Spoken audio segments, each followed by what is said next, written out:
Considering how popular deck profiles are right now on Yu-Gi-Oh! YouTube, you might be surprised to learn that some players still dislike net decking. I think more so nowadays people are okay with it than when I first started playing Yu-Gi-Oh! But every once in a while I'll still get comments from people that are sort of misguided and say things like, oh, all those net decking meta sheeps out there not building their own strategies. In today's video, I want to talk about what net decking is and some of the benefits of net decking, some of the times that you should do it, but also talk about some of the major downsides to net decking from a competitive standpoint. I know that some people are still going to debate in the comment section if net decking is okay or if it's not okay, but for this video we're just going to assume that most of you guys agree that it's perfectly fine if you know how to do it correctly and don't overdo it. If you don't know what net decking is, that's perfectly fine. It's not a term used very often anymore, but basically it's when someone finds a deck list online, maybe in a video, maybe on a blog post, maybe on Facebook, and then they just copy and paste that list. Maybe they play it on Yu-Gi-Oh! Pro or Dueling Book, but maybe they even take it to a tournament.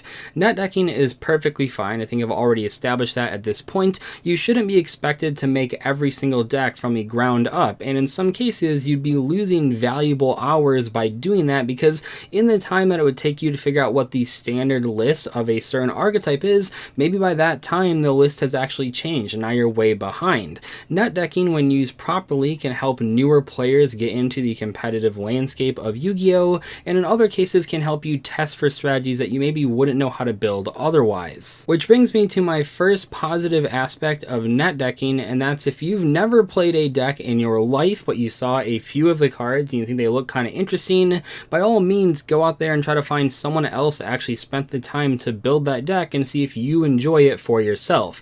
If you go out there and you really like a few certain cards and you build your own deck from scratch and then the deck goes horrible because you've never played it before in your life, well, now you might think the deck is really bad, when in reality it might not be that bad. You might just not know how to build it.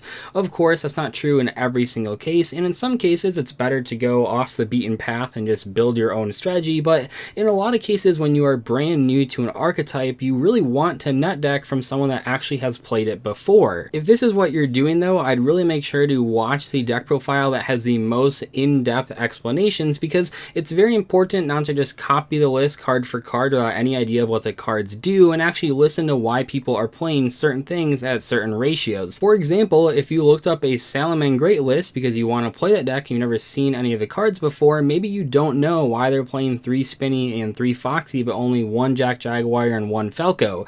It's important to look at those deck lists and actually get the feedback from the players who built them to sort of figure out why they're playing those cards. Certainly, in some cases, if you play the deck enough times, you'll probably figure out why they're playing 3 copies of Foxy and Spinny and only 1 copy of the cards. You don't necessarily want to draw in multiples. However, it's really important from the very beginning to sort of understand, or at least try to understand, why certain cards are played at certain ratios, so that when you're building the deck and when you're playing the deck, you can understand why the deck works the way it does. One word of caution is to make sure to look up the date that the deck list was made whenever you're looking up these deck lists. I know personally in the past when I've tried to look up deck lists for things like Amazoness, which is a very rogue strategy, not even really rogue, just a very casual deck, many of the deck lists that I found were years old, and those ones aren't really that good to go off of. Sure, maybe the same basic idea is still in place in 2019, but in reality a lot of times decks can change over the years, even if you're not getting direct new support, because the format changes, the ban list changes, all sorts of things change,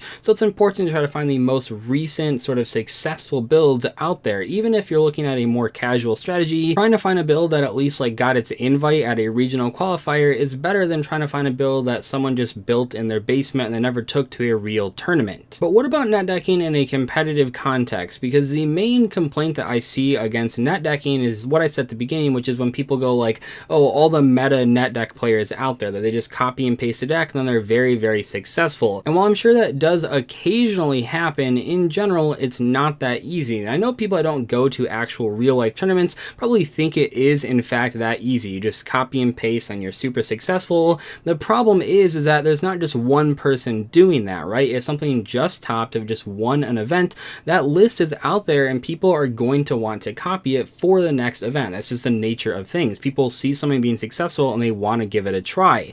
The problem is that if like 100 or 200 people all copy the first place list, well, obviously all 200 of those people aren't going to be super successful. There's not that many top cut spots, which means that if you just copy and paste a deck list card for card, you're actually putting yourself at a competitive disadvantage if you don't make any changes, because what happens is so many other people have copied that same list and taken that same list to an event. Now all of you are one event behind, and the person that won with that list can now add some tech options for the mirror match or whatever, just because they know their list is out there, but they're one step ahead. Just in general, even not talking about net decking, you want to be ahead of the curve when it comes to deck options as far as tech choices and archetypes and deck builds. So when you just copy and paste a deck card for card, you don't actually have that advantage. You can't really get that anymore, and that's a huge problem. So the best way to truly net deck and see success isn't just copying one list card for card. In fact, the best way, if possible, is looking at many topping lists and taking the best pieces of all of them.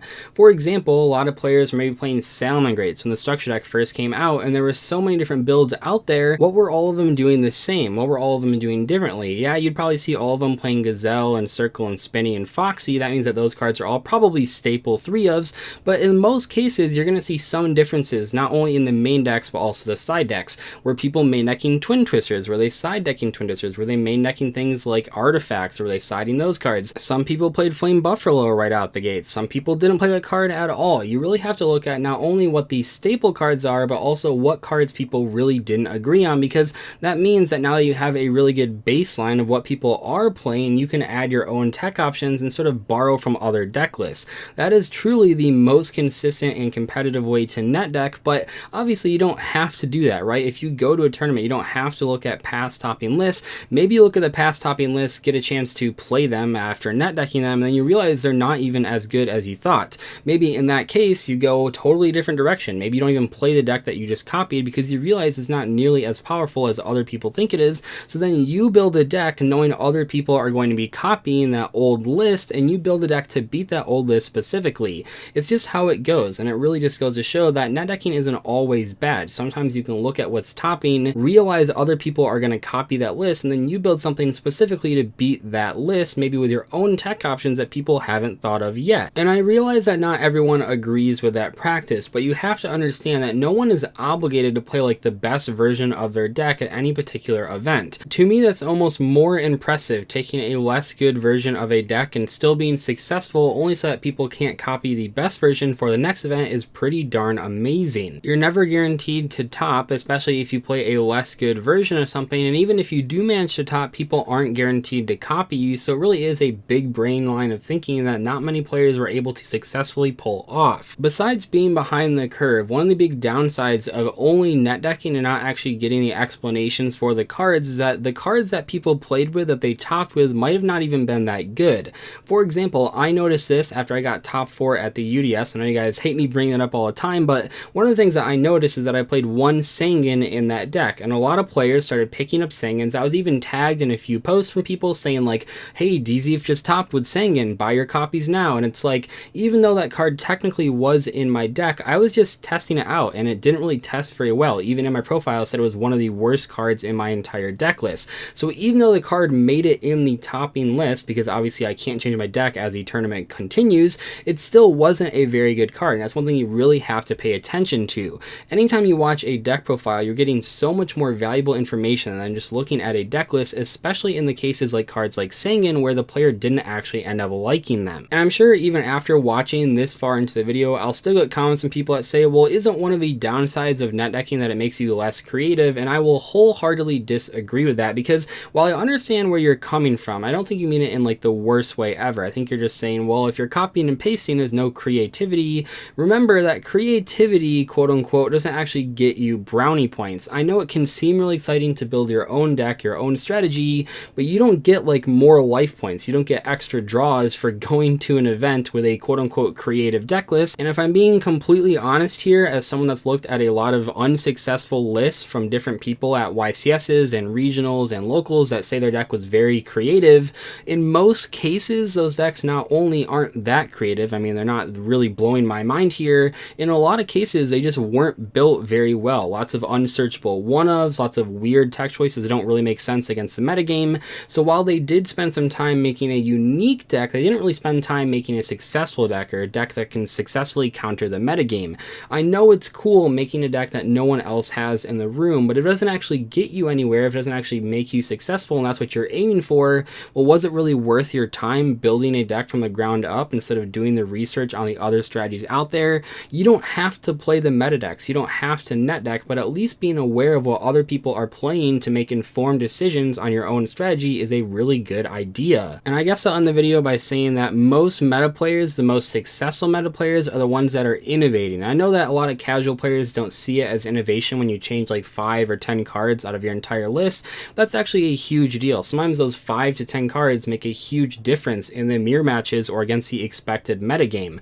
For example, I think back to like Jesse Cotton, one of the most innovative duelists right now, and he's always making strides to make the crazier and crazier and crazier combo decks that beat whatever the last deck's topping were. Of course, once a named player tops an event, then you get a lot of players that are net decking that older build, and that's perfectly fine because what it means is that the original person that topped with the list, that came up with it, that made their own tech cards, they can now metagame their next event and sort of play a different deck or play a new version of that older deck because they're 1 step ahead or 2 steps ahead or whatever, and that's what really sets apart the great players from just the average players or even the good players in the middle. I'm sure this will get some angry comments from people that really haven't played Yu-Gi-Oh in a while and just hate people copying and pasting any deck list, but I hope at the very least if you were one of those people that you watched all the way through to try to learn a different opinion. And I really hope it'd be super awesome if anyone that watched this video and said I really hate net decking when they went into it now realize that they don't really have to hate net decking. That'd be awesome if I could change someone's mind on this subject.